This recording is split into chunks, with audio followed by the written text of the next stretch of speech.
మీరు జాబ్ చేస్తున్నారా? మీ సాలరీని డబుల్ చేసుకోవాలని అనుకుంటున్నారా? 2x యువర్ సాలరీ ఆన్లైన్ కోర్సులో జాయిన్ అవ్వండి.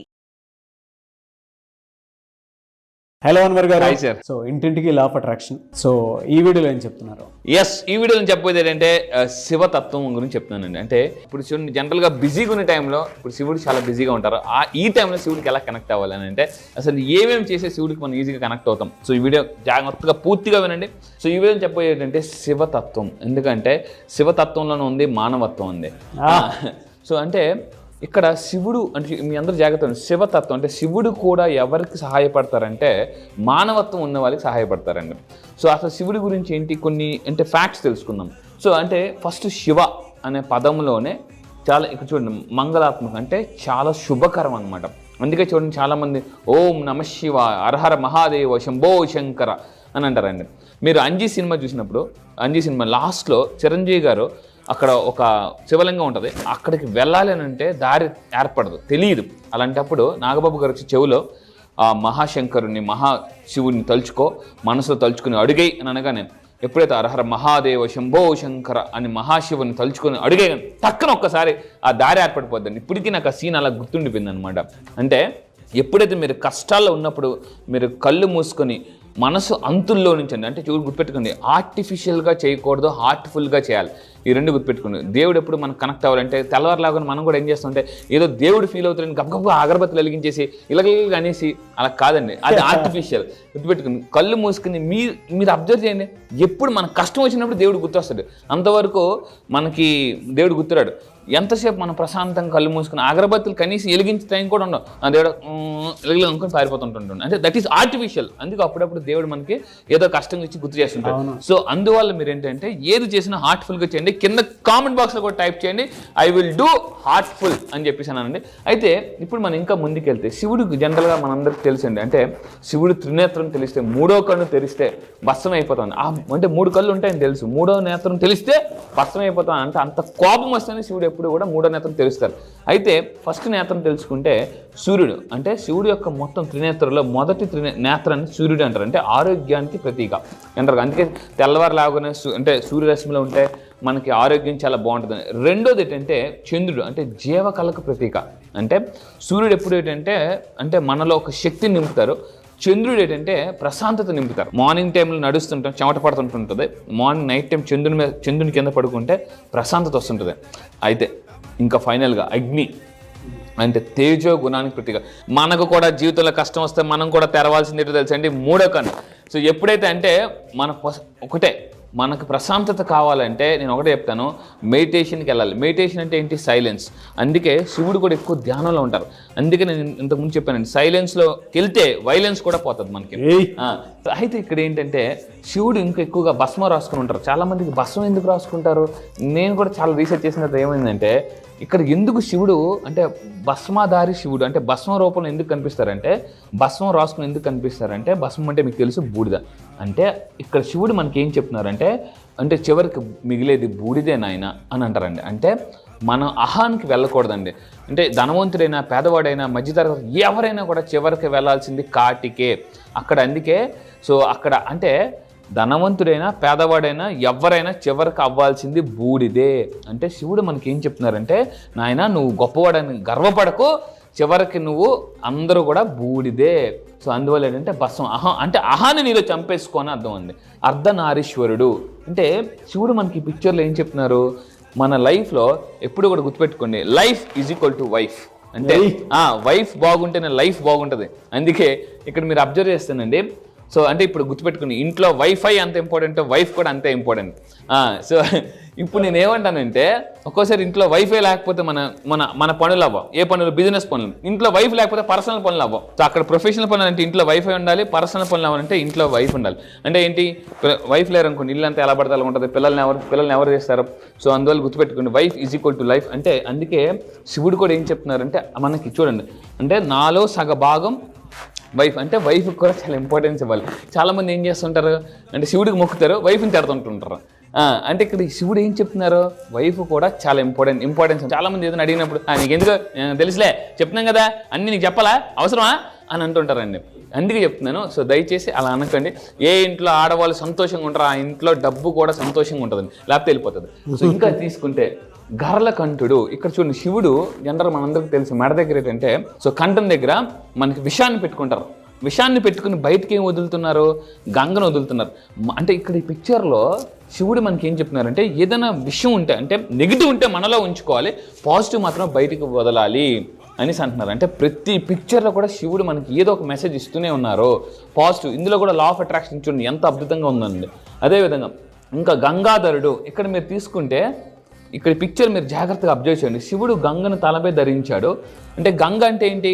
ఇప్పుడు మనం అంటాం జనరల్గా గంగాదేవి అని అంటాం. నెక్స్ట్ ఇంకోటి ఏంటంటే అంటే నీరు చాలా పవిత్రమైందండి. అందుకే మనం ఎక్కడికైనా చూడండి, ఎవరైనా పుణ్యక్షేత్రాలకు వెళ్ళినప్పుడు ఫస్ట్ ఏం చేస్తారు? నదీ స్నానం చేసుకొని రమ్మంటారు అనమాట.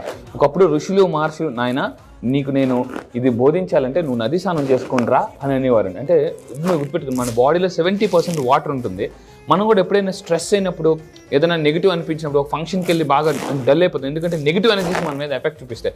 అప్పుడు ఎప్పుడైనా ఈ వాటర్తో స్నానం చేశారనుకోండి, ఆ నెగిటివ్ ఎనర్జీ అంతా కూడా పోతుంది. అంటే శివుడు కూడా ఏం చెప్తున్నాడంటే, అంటే water is nothing but positive energy. Positive energy ఎప్పుడు తల మీద ఉండాలండి. నేను అందుకే అంటాను అనమాట, తల ఎప్పుడు కూడా ఐస్ ఫ్యాక్టరీలాగా ఉండాలి, కూల్గా ఉండాలన్నమాట.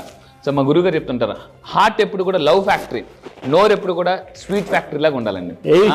సో మళ్ళీ చెప్తాను, ఇది ఐస్ ఫ్యాక్టరీ, ఇది స్వీట్ ఫ్యాక్టరీ, ఇది లవ్ ఫ్యాక్టరీ.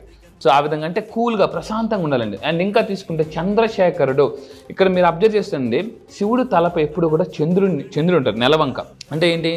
చంద్రుడు ఎప్పుడు కూడా ఎంత అందంగా ఉంటారు అంటే, ఎవరి ముఖం కొంతమంది చూడండి జనరల్గా ఎలా ఉంటారంటే ఎప్పుడు నీట్గా ఉండరు, మామూలుగా ఉంటారు. అంటే మీ ఫేస్ ఎంత కలకలకల, అందుకే అంటుంటారు చాలామంది, మా లక్ష్మీ లక్ష్మీ కళ ఉట్టిపడుతుందమ్మా అని చెప్పేసి. సో మీరైనా ఇంట్లో ఎవరి ఫేస్ అంటే ఇక్కడ చూడండి, అంటే మన యొక్క ఫేస్ నుంచి చెప్పేస్తారండి, మీరు డల్గా ఉన్నారా, నీరసంగా ఉన్నారా, బద్ధకంగా ఉన్నారా అని చెప్పేసి. అందువల్ల ఏంటంటే శివుడు కూడా ఇక్కడ చంద్రశేఖర్, అంటే శివుడి ఫేస్ చాలా అత్యంత కలగా ఉంటుందండి, మామూలు కలగా. మీరైనా ఫొటోస్ చూడండి, కొన్నిసార్లు చిన్నప్పుడు నేను చూస్తాను, అబ్బా అలా చూసుకుని ఉండాల్సి అనిపించింది, అంటే అంత దీనిగా ఉంటారు. సో అంటే మన శరీరంలో ఇక్కడ ఈ పాయింట్ అందరూ జాగ్రత్త చూడండి, శరీరంలో అగ్రభాగం శిరస్సు అండి. ఇది జనరల్గా శిరస్సు అన్ని కళల్లో, అంటే ఇక్కడ మన ఎవరి శిరస్సు అంటే ప్రకాశవంతంగా ఉంటుందో వాళ్ళ జీవితం కూడా వెలుగులా ఉంటుంది అనమాట. అంటే మీరు ఇక్కడ అబ్జర్వ్ చేయండి, ఒక్కొక్క ఫోటో ఒక్కొక్క ఇమేజ్ ఒక్కొక్క మెసేజ్ ఇస్తుంది అనమాట. నెక్స్ట్ నంది వాహనుడు, శివుడు ఎప్పుడు కూడా మనకి జనరల్గా నంది మీద ఉంటారు. నంది అంటే అసలు అర్థం ఏంటంటే ఆనందింపజేసేది. అందుకే ఫస్ట్ జనరల్గా ఎప్పుడైనా శివుడిని చూడాలంటే మనకి టెంపుల్కి వెళ్ళి ఫస్ట్ నంది మధ్యలో నుంచి చూస్తుంటారు అనమాట. అంటే ఆనంద మార్గం అని అర్థం అండి. అక్కడ ఆనంద మార్గం అంటే ఆనంద మార్గం అంటే శివుడిని కూడా మీరు ఆనంద మార్గంలో చూడాలి అని అర్థం అండి. సో ఈ విధంగా అంటే అందుకే చాలా మంది టెంపుల్స్కి వెళ్ళి ఏం చేస్తుంటారు అంటే ఈ విధంగా చూడడం లైఫ్ కూడా సుఖవంతం అవుతుంది అనమాట. అంటే దేవుణ్ణి కూడా అంటే ఎలా పడితే అలా చూడకూడదు, ఒక పర్టికులర్ వేలో చూపించాలి. సో ఇక్కడ కూడా చూడండి జనరల్గా అంటే భగవంతునికి భక్తునికి అనుసంధమైనది భక్తి అంటారు కదండి. సో అంటే ఇక్కడ మీరు అబ్జర్వ్ చేస్తే భగవంతుని మనం నిన్న కూడా మన భక్త కన్నప్ప ఇవన్నీ చూస్తే అంటే మీరు ఈ సినిమా మొత్తం చాలా దాంట్లో చూస్తే ఏమవుతుందంటే శివుడు ఒక్కదానికే లొంగుతాడండి, అదేంటంటే భక్తి. సో అంటే అతని శక్తి, అతను లొంగేది భక్తి, అంటే శక్తి కూడా లొంగాలంటే భక్తి. సో అంటే మనలో ఎప్పుడైతే భక్తి పుడుతుందో, ఇందాక చెప్పినట్టు ఆర్టిఫిషియల్ దేవుడు జాతర చూడు, దేవుడు బామ్మను అందరం బాగా చూడంటే అందులో భక్తి ఏం లేదు, ఏదో మన భయం తప్ప భక్తి ఏం లేదు. భయానికి మొక్కుతారు చాలా మంది. అంటే గుర్తుపెట్టుకుని దేవుడిని 2 రకాలుగా మొక్కుతాం, ఒకటి భయంతో మొక్కుతాం, 2 భక్తితో మొక్కుతాం. సో భయంతో మొక్కితే దేవుడు మన కనెక్ట్ అవ్వడండి, భక్తితో మొక్కినప్పుడు మాత్రం ఆ శక్తి కనెక్ట్ అవుతుంది అనమాట. సో మరి శివుణ్ణి మనం కనెక్ట్ అవ్వాలంటే ఏ విధంగానంటే వాటర్ ద్వారా, అంటే నీళ్ళను ఉపయోగించి శివుడికి ఈజీగా కనెక్ట్ అవ్వచ్చు. ఎలా అంటే మీరు చాలా సినిమాలో చూడండి, ఈవెన్ బాహుబలి సినిమాలో కూడా చూస్తే ప్రభాస్ ఆ శివుని అలా తీసుకెళ్ళి రోజు ఏం శివుని బట్టి ఏం చేస్తాం, నీళ్ళు పోస్తామని డైరెక్ట్గా ఆ మ్యూజిక్ కూడా చూడండి శివుడిని. అంటే చూడండి అంటే ఎప్పుడైతే అంటే ప్రభాస్ గారు కూడా ఎప్పుడైతే శివుణ్ణి ఎత్తుకోగానే అసలు అక్కడ ప్రభాస్ గారు చాలా కొత్తగా కనిపిస్తారు, ఎనర్జెటిక్గా.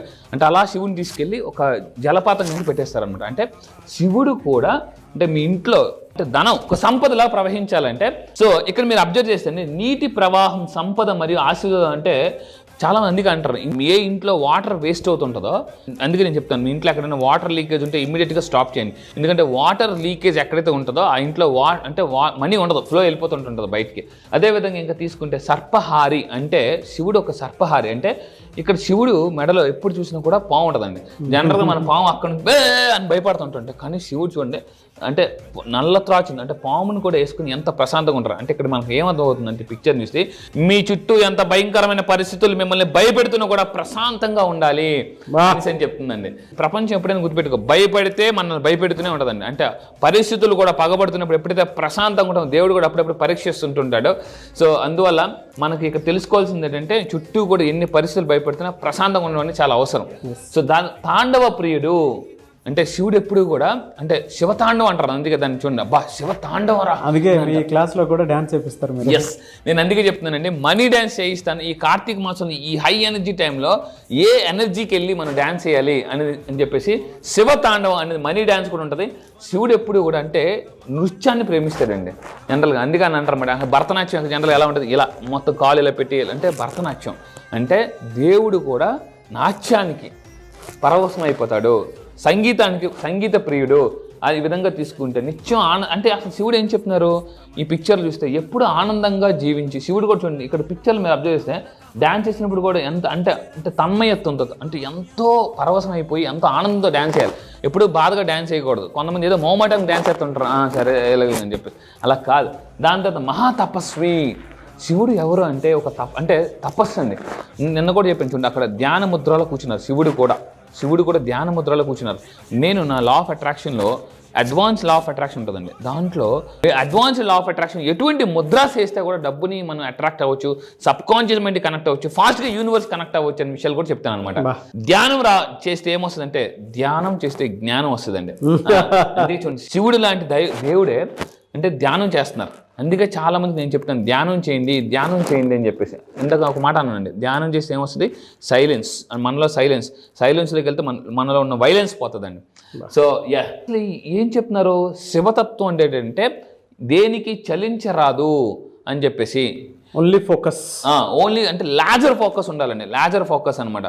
సో అంటే ఎప్పుడైతే అలా ఉంటామో మనం ఆటోమేటిక్ సక్సెస్ అవుతాం అనమాట. అండ్ ఇంకా ఫైనల్గా తీసుకుంటే సంకల్పం. ఈసారి జరగబోయే ఏదైతే క్లాసెస్లో ఉన్నాయో ఎర్లీ మార్నింగ్ బ్రహ్మీ ముహూర్తం నా క్లాసెస్ స్టార్ట్ అవుతాయి. ఈ క్లాసెస్లో ఎటువంటి సంకల్పం చేసుకోవాలి అని చెప్తానండి. ఎందుకనంటే సంకల్పం చేసుకుంటేనే ఫస్ట్ ఎప్పుడైతే మనం సంకల్పం చేసుకుంటే సగం 50% సక్సెస్ వచ్చినట్టే. సో అయితే ధనాకర్షణ కోసం మనం ఏం చేయాలంటే ఎప్పుడు కూడా సంకల్పం చేసుకుంటూ రాస్తుండొచ్చు. అంటే ఇక్కడ కూడా స్క్రిప్టింగ్. సో ఆర్థిక లక్ష్యాలు ఎప్పుడైతే మనం దృష్టి సారిస్తామో మన సక్సెస్ ఆటోమేటిక్గా వస్తుంది. అంటే ఆ ఎర్లీ మార్నింగ్ అవర్స్లో ఎప్పుడైతే ఆర్థిక లక్ష్యాల మీద ఫోకస్ పెడతామో ఆటోమేటిక్గా అన్ని మన లైఫ్ సెటిల్ అయిపోద్దండి. ఇలాగా నా క్లాసెస్కి వచ్చి చాలా మంది డబ్బు సంపాదించారు, అలా కొన్ని చూపిస్తాను కూడా ముందు. సో ధ్యానం చేయడం ఏమవుతుందంటే ఇక్కడ చూడండి పిక్చర్లో కూడా మీరు చూస్తే యూనివర్స్కి స్ట్రైట్ వే కనెక్ట్ అయిపోతామండి, straight way. Thank you so much Anwar garu. Thank you sir, thank you. Suman టీవీలో మీ పర్సనల్ అండ్ బిజినెస్ ప్రమోషన్స్ కోసం కింది నెంబర్కి కాంటాక్ట్ చేయండి.